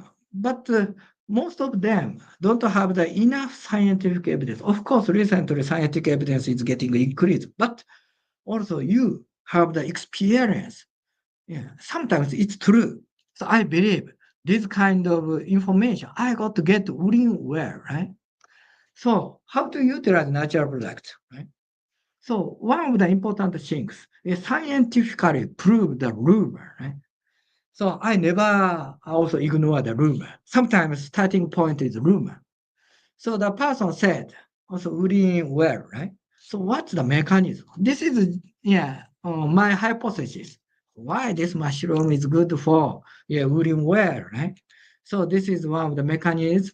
In the case of the men, testosterone is stronger androgen, right? Testosterone is converted to dihydrotestosterone by 5-alpha reductase, and finally bind to androgen receptor, and then prostate enlargement. So at that case, urine flow is very, very also inhibited. Right? So I speculated why he say, I also get urine well. Maybe, okay, based on this mechanism, this mushroom inhibit 5-alpha reductase. And then I did experiment. So you can see this mushroom inhibit 5-alpha reductase inhibitor activity very, very strong. starting point is rumor, right? However, so based on this information, it's not enough for make the scientific publication. So that's why we did additional experiment, right? Yeah, this is just also result of additional experiment. You can see, eh? And also at first I believe the rumor and then evaluate the effect of this mushroom. I'm very surprised. This mushroom very strong inhibitor activity. And I have the question, how about other mushroom? I obtain all of commercially available mushroom in Japan. But finally, yeah, strongest is this mushroom. So that means the rumor is true. And I focus on this mushroom. Yeah, what kind of compound exists? What kind of compound inhibit 5-alpha reductase? So natural product, usually, generally, huge variety of compound. However, recent technique is easy to analyze. It's easy to separate it. Right? We have isolated more than 50 terpenoids of this mushroom. And then also look like this one. And also I prepared ethanol extract and separation and check the bioactivity separation, check the bioactivity separation, check the bioactivity. So it's very, very tough work. Finally, we have isolated several compounds. Some of them are new compounds. And then, but not all compounds have the activity. But some compound, ganoderic acid TR, ganoderic acid TM, and this compound inhibit 5-alpha reductase. Testosterone cannot bind to androgen receptor, right? So, and not only the 5-alpha reductase inhibitor activity, but also some other compound have the antagonistic activity against androgen receptor. Right? And then this is one of the evidence. Starting point is just rumor. Okay, and finally we did the clinical trial. So we evaluate IPSS. Right? IPSS means International Prostate Symptom Score. It's most reliable, also the score for evaluating the benign prostatic hyperplasia, right? And also you can see ganoderic Lynch extract was effective and significant superior to placebo. It's very interesting.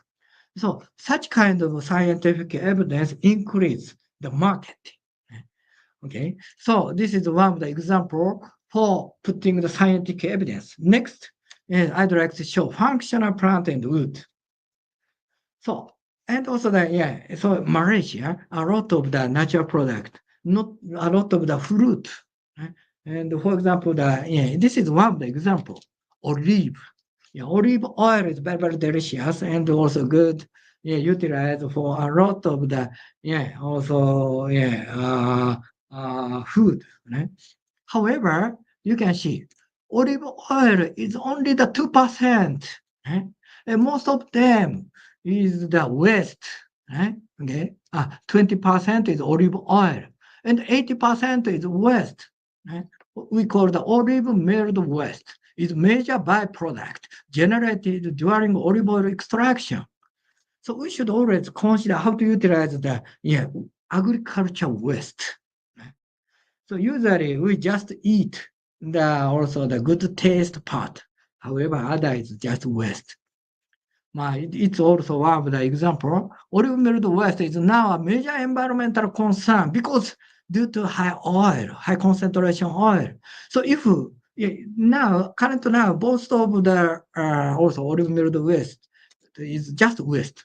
However, if we develop its utilization, will prove permanent solution to the environment. So not only olive, but also the huge variety of fruits. Right? We have the agriculture waste. How should we change? Right? And also we evaluate the phenolic contents. Only 2% is moved to olive oil, but the 90% is moved to olive milled waste. So we trying to find out what kind of bioactive compound is in the olive milled waste, especially focus on the anti-allergic activity. So you can see, finally we can isolate that this kind of bioactive, medicinal active compound, 7-pentacyclic terpene and 8-phenolic compound. Some of them are new compound, and then some of them show the very strong anti-allergic activity. Okay, this is just image. So now also the huge variety of agriculture waste. Agriculture waste is one of the form from carbon dioxide. We never also throw them away. We should utilize instead of chemicals. Okay, so once we put the scientific evidence, market increase, value is increase. Accumulate agriculture waste is change to the value of materials for application in functional food, medicine, and cosmetic, etc. Okay, next topic is maybe also the everybody know avocado. Avocado is very also the delicious. I like avocado. However, also everybody know the seed is very big, and most of the seed is waste. So it's what should we do? Okay, so I just explained. So recently we have found out avocado seed have contained this kind of the polyphenols. This polyphenols shows very strong alpha glucosidase inhibitor. It means anti-diabetic, phytopharmaceutical, right? So that means avocado seed is just waste and is converted to avocado seed proanthocyanidin oligomerase complex. We call it ASPOC. It's one of the important candidates for anti-diabetes functional food. Okay, this is just image. Everybody think avocado seed, just throw them away, right? However, it's also one form from carbon dioxide, right? We should utilize. So once we put scientific evidence, the market is increase. So agriculture waste should be valuable material for application in functional food, medicine with anti-diabetic properties. Okay, next story. We have developed also natural material from Papua New Guinea. Also Artocarpus plant. Artocarpus also in Indonesia or Malaysia in the Nangka. So breadfruits. Sorry. And also this one is also this one is very famous, right? So I collaborate with the company, cosmetic company. They are trying to find out new effective skin whitening cosmetics. This is just a mechanism. So tyrosine is converted to dopa, and dopa converted to dopaquinone, and then finally melanin. So irradiation and getting skin color is black, and also some Asian women prefer the light skin, right? For beautiful, right? So and then we also obtain huge variety of wood extract. You can see y-axis means maybe word is very small. Wood name, right? And kojic acid is the positive control, right? If we can find out tyrosinase inhibitor activity materials, it must be useful for the whitening cosmetics and pigmentation drug and browning suppression for food, and also recently insecticide and Parkinson's disease drug. So interestingly, we have found out only one wood species, Artocarpus incissus, very strong tyrosinase inhibitor activity. Why? So I have found out several strong tyrosinase inhibitor compound. Some of them are new compound, right? Nobody find out, but also we can find out. And finally, so everybody recognize this extract have the good for skin cosmetics. Recently, several Asian company established also for practical application. This kind of approach not only good for economics, but also environment. Recently, forestry getting decrease and decrease. Why? Yeah, nobody recognize variable, right? So, however, once we find out, forest product have the variable. So government want to keep, protect and renewable resources, right? Okay, and also this is just image. Yeah, alto-carpus wood. Listen, nowadays, very famous for cosmetic ingredient, but around 20 years ago, nobody focused on for the cosmetic ingredient. Once we put the scientific evidence, right? Okay, and also the value is getting increase and increase. Article plant is now valuable materials for application in functional cosmetics. And next, also I'd like to show you several examples, right? Please consider, right? And also aroma, a very good smell. Yeah. So everybody knows some aroma is good and some aroma is not so good. However, in ancient time, used as pharmaceuticals, psycholeptic, calming effect, relaxation, preservatives, or for religious practice, etc. Several functions existed, pharmacological function and psychological function.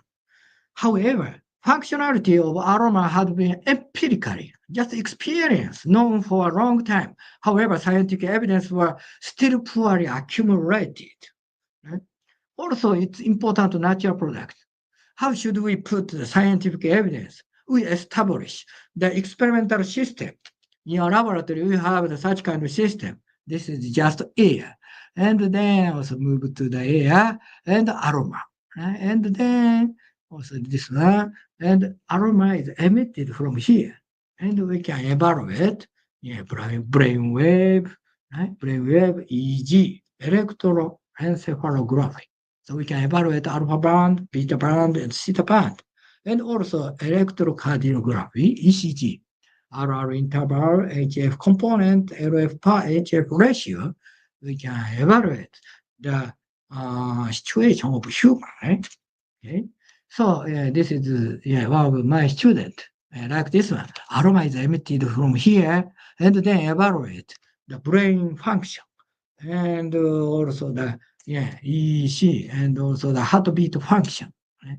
And then we evaluate against several natural products. Okay. So at first we evaluate the leaf of laurel. Right? Yeah, it's very also one of the famous herb.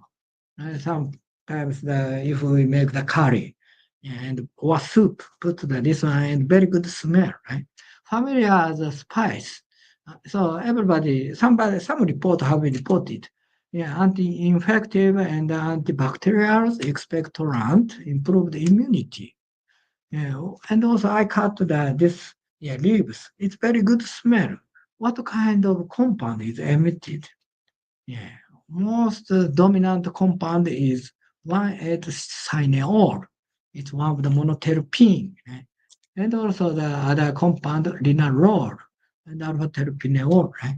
So by using GCMS, it's easy to evaluate.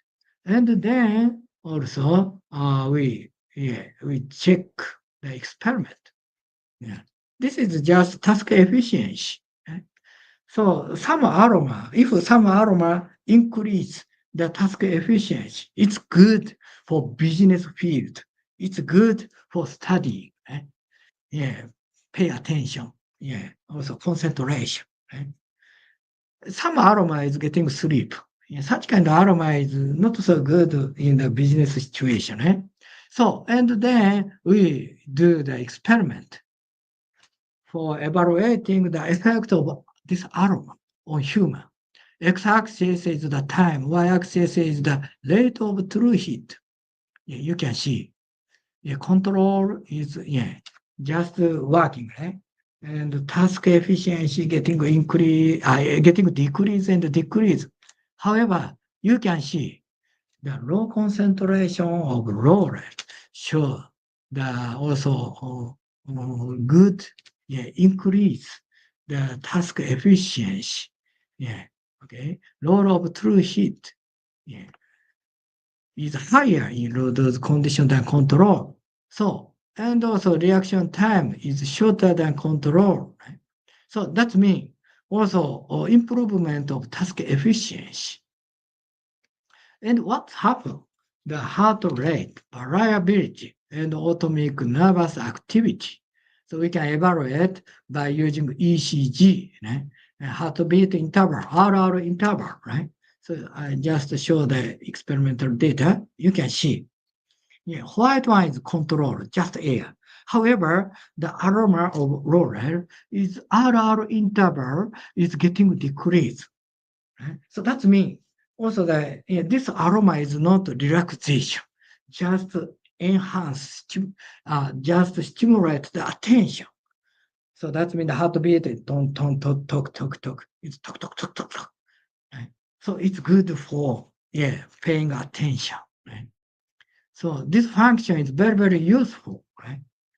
So this is also one of the scientific evidence of aroma.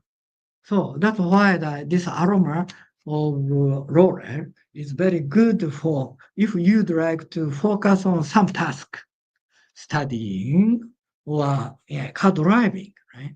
So increase attention, right? It's also one of the scientific evidence. Such kind of evidence should be increased market and value. For example, cognitive enhancement sense or driving awareness sense or study enhancing aroma, etc. Right? So such kind of scientific evidence produce new market. Okay, next. Not all aroma have the attention enhanced effect. Some aroma induce you to sleep. So one of the example, essential oil of Siberian fir, and also that this fir is used for the Christmas trees in Europe, right? And also antibacterial and anti-inflammatory, anti-cancer effect have been reported. However, the habit to put the fir tree indoors, especially in North Siberia, why? Maybe getting relaxed. So I have also cut the leaves and smell, very good smell, but quite different from roller, right? So what kind of compound existed? You can see. And alpha pine are dominant, and also camphor, and also delta 3 karen, and also other compound, right? Most of them are monoterpene, and also some compound existed, right? So we did some experiment for human, right?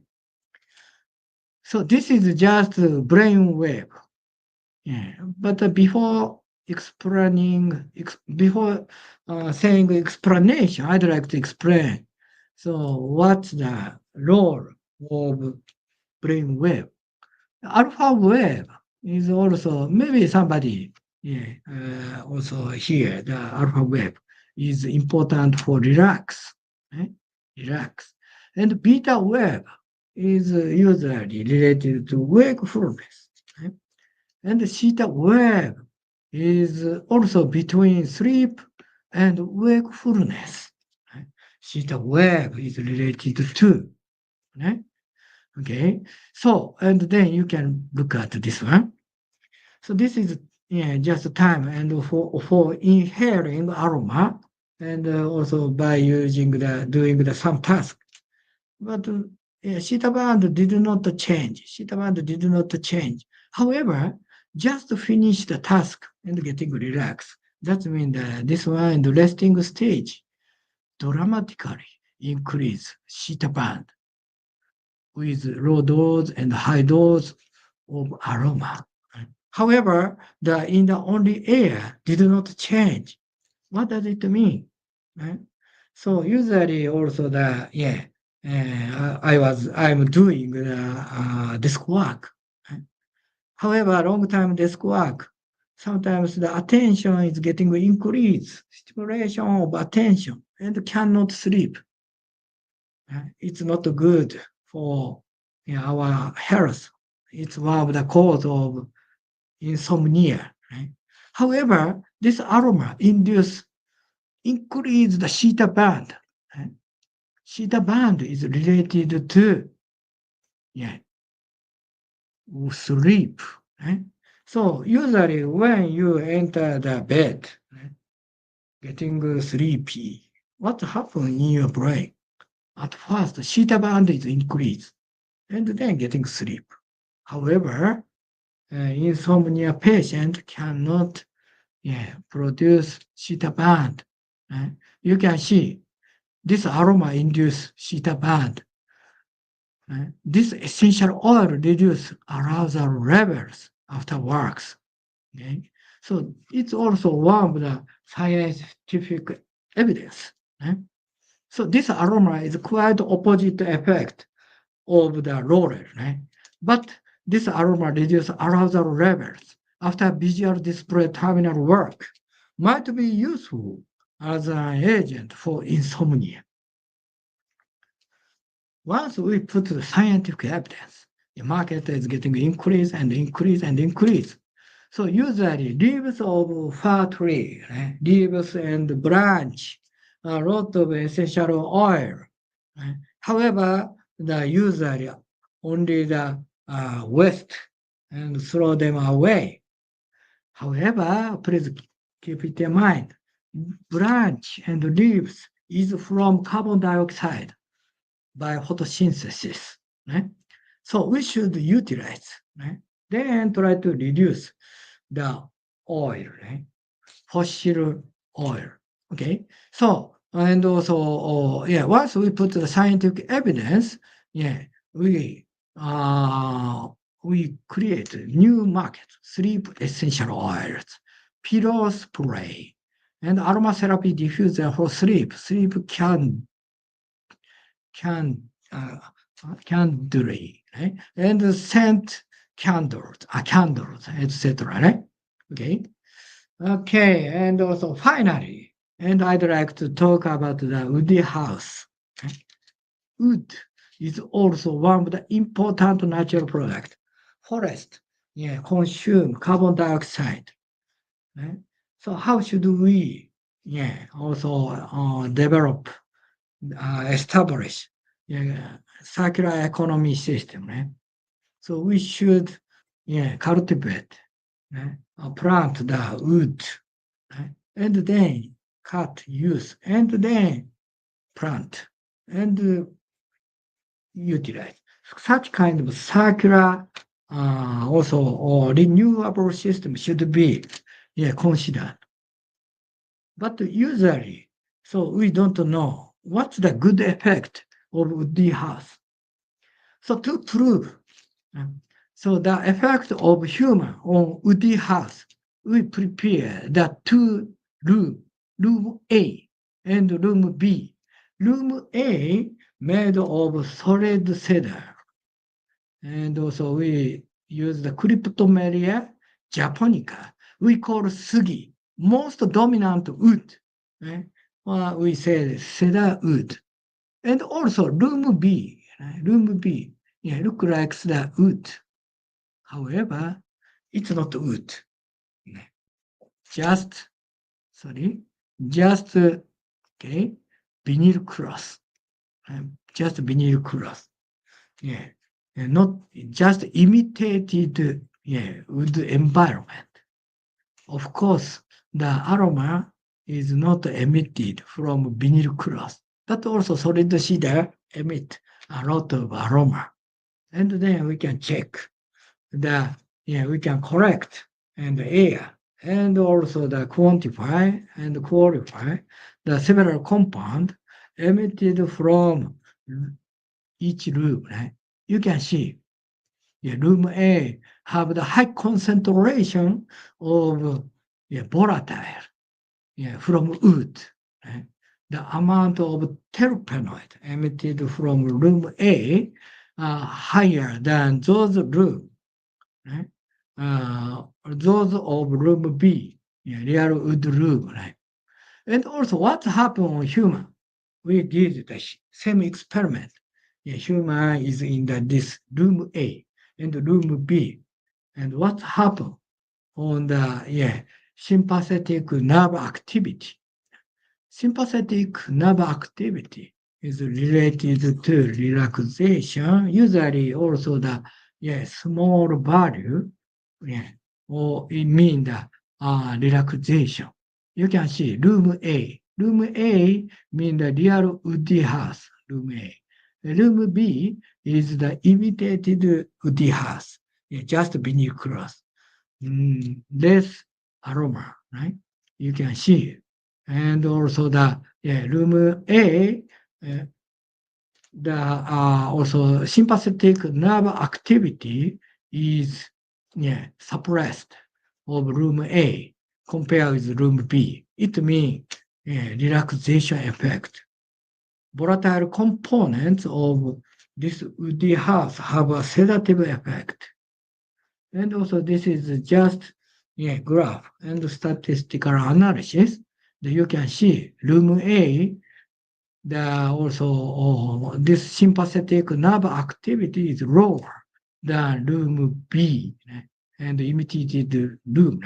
You can see sympathetic nerve activity is suppressed. It means the relaxation. So it's also one of the scientific evidence. Everybody have the experience. With the house getting relaxation, it's good for sleep. However, still remain unclear. Today, I did not show the sleeping effect, but recently our paper have been published. Would the house have the good effect in the case for sleeping? Okay, and also finally, I'd like to explain the effect of wood on virus. So we focus on influenza virus A.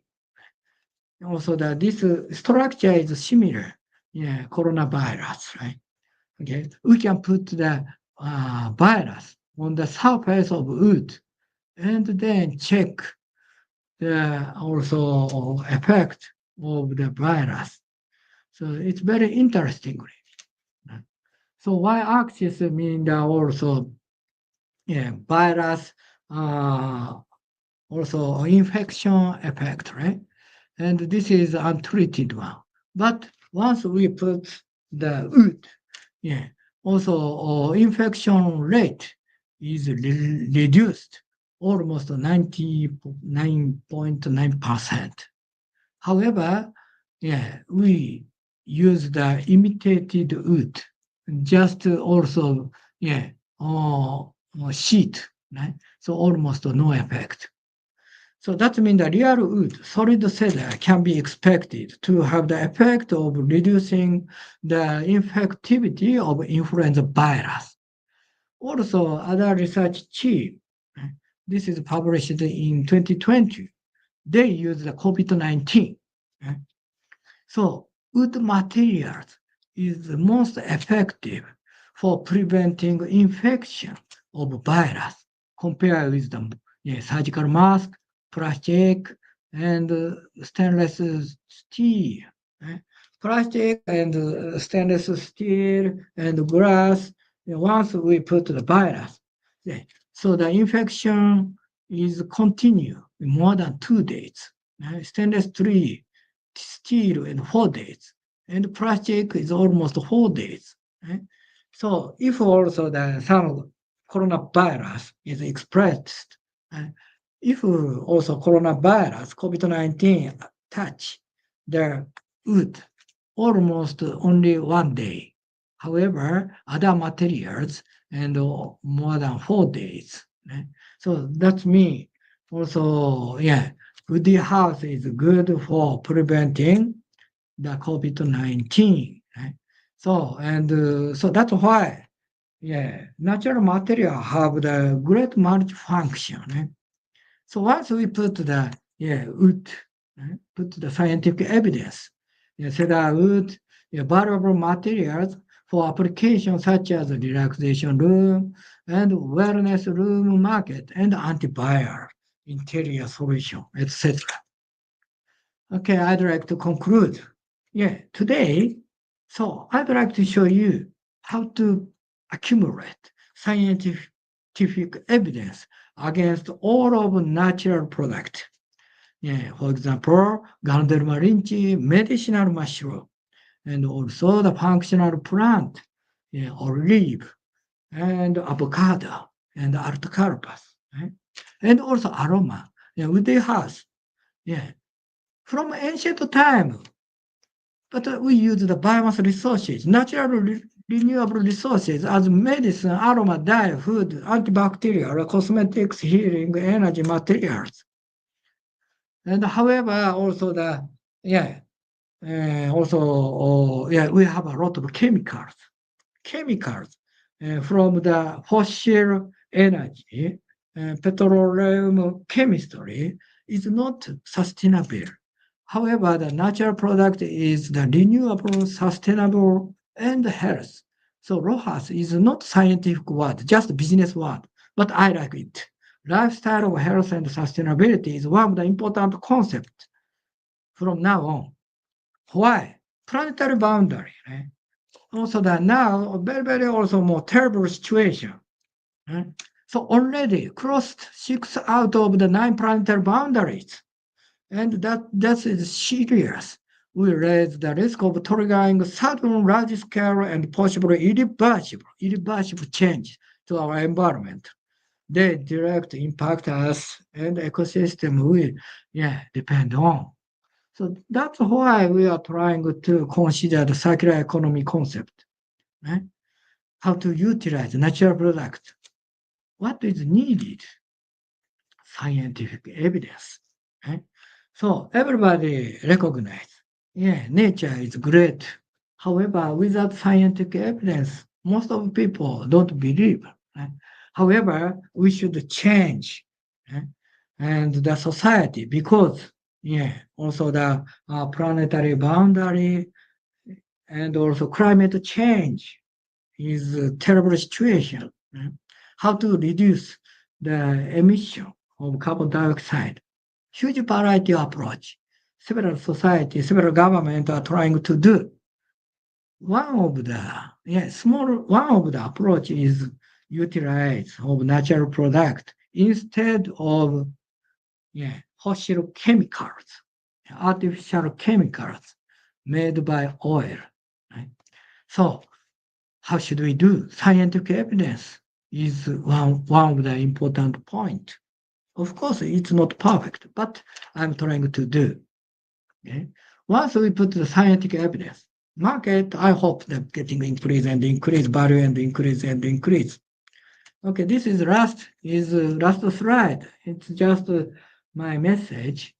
Okay, natural materials, natural treasure that have stayed with us for many generations. Malaysia has a huge variety of natural products. It's full of artificial compounds now. There is no doubt that they are needed. Right? But I don't know if children can use it safely. Especially I born without left ear by side effect of artificial drugs.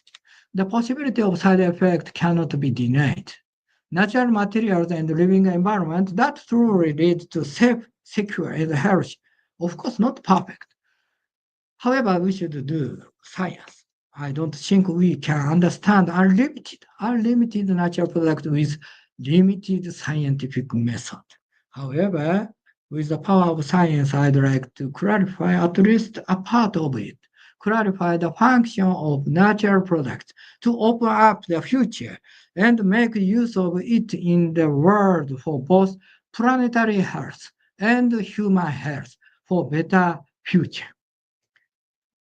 Okay, this is just our laboratory member, very international laboratory. More than 70% are foreign researcher, foreign student. Several, also the Asian, Indonesian, and Egyptian people. So if you have a chance, please come to our laboratory and do the collaboration. Okay, thank you very much for your attention. terima kasih. どうもありがとうございました。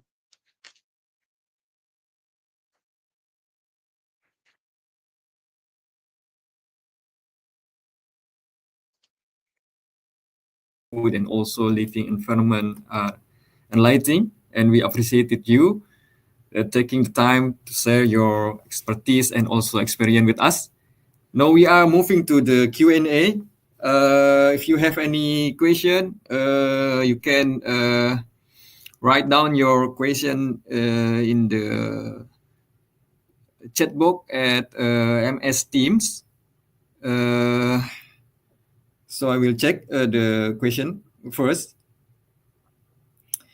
One question, Shimizu Sensei, and the question is maybe I also not so familiar with this topic, so I will read the question. What specific mechanism of action have been identified for the three terpenoids isolated from Ganoderma lynxi in their anti-BPH activity, and how do they compare with existing pharmaceutical treatment? Okay, and also the several artificial drug for pharmaceutical field, benign prostatic hyperplasia. So most of them inhibit 5-alpha reductase activity, and then also androgen receptor antagonist. So, and also interestingly, same mechanism. Ganoderma lynxi contain a lot of triterpenoid. Some of them inhibit 5-alpha reductase very strongly, and some other compound inhibit the androgen receptor also antagonist, right? So, however, what's different between the benign prostatic hyperplasia drug and Ganoderma lynxi? Usually drug, a few type of drug itself very strong, but one compound inhibit 5-alpha reductase and androgen receptor binding, right? However, Ganoderma lynxi, and more than 600 triterpenoids have been reported, and some of them, not only one compound, but also around more than 5 compounds, 6 compounds. Each compound have the not so strong, but some compound and also the have the activity and maybe synergistic activity, and other compound have the activity. So it's quite different feature. Okay, and also huge variety of compound have the each compound is small activity but synergistic. And also in the drug, it's also very one compound show the strongest, quickly effect, but still have the side effect. Natural product, Ganoderma triterpenoid, small activity, but synergistic, and also don't have the strong side effect. I think also that this my answer is one of the hint for considering the mechanism. Okay, thank you very much. Maybe one more question, Sensei. Many of your products have been successfully developed and now commercially available in Japan. Given that Japan is known for its particularly strict standard, especially in the health sector, could you say how you comply with this regulation during product development and also commercialization? Yes, it's very important question. So in the case of functional food, last year we have the terrible situation. So some other company also make the commercial product, but functional food field, but also some people died. It's very terrible situation. So, and they use the natural product. However, the also process is not appropriate. Some fungi is contaminated. Then also toxic compound is unexpected produced. So such kind of also the procedure is one of the important matter. So, and also factory and the company, also the philosophy and the safety management system is important. Right? This is just recently the very strict. And other factor is also the usually previously around 10 years ago, the most of functional food cannot put the health claim. For example, this food is good for anti-diabetes. Right? Because also this is just functional food field. We cannot put the functional effect. However, so around 10 years ago, some law is changed. If we have the fully evidence, that means the compound, bioactive compound, and mechanism, and also clinical trial data. 3 points has been approved in the government. We can produce functional food with health claim. So recently, such kind of market field is getting increase and increase. And also the safety management is getting strict and strict. Right? So I think also even if the natural product, so nobody know completely safe, right? So then also manufacture producing process should be regulated more strict. So it's one of the facing the problem in our society. But recently, company and government and scientists is trying to get together to also deliver the safe natural product to people. Right? So it's current situation in Japan. Maybe also the Malaysia and Indonesia have the similar situation. We should always consider safety and effectiveness, and also not drug, but also the effectiveness. Once we obtain the enough data, we can put effectiveness. Such kind of situation is now changeable. I hope that my answer might be one of the hint for considering your question.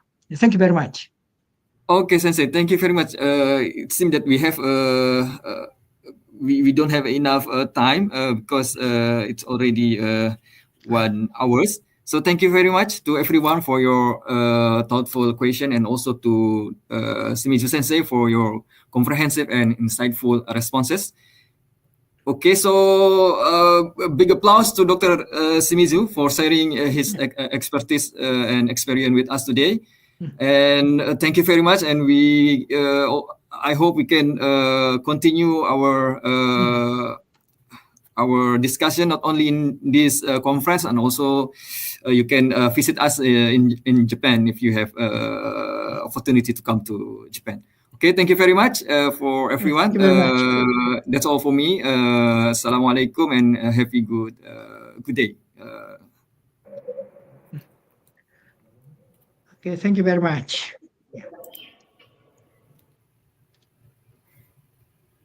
Ladies and gentlemen, we are truly grateful to Associate Professor Dr. Kuniyoshi Shimizu and also Associate Professor Dr. Andy Hermawan from Kyushu University for delivering such an inspiring and thought-provoking keynote session. Your valuable insights and passion have sparked meaningful conversations and encouraged us to explore new ideas with greater enthusiasm. Now, ladies and gentlemen, we shall now continue with the parallel oral presentation sessions. Similarly, the oral presentation today will cover the interesting topics such as material science and mineral technology, bioindustrial technology, wood technology and agricultural technology, and also energy technology. Our plenary sessions will begin shortly with Associate Professor Dr. Mahan Yusuf in the main room, Associate Professor Dr. Nur Azlina Ibrahim in room 1, and also Professor Emeritus Dr. Haji Ibrahim bin Sheikh Omar in room number 2. Therefore, ladies and gentlemen, you are cordially invited to the main room, room 1 and room 2 of the Microsoft Teams to present and also join the parallel sessions.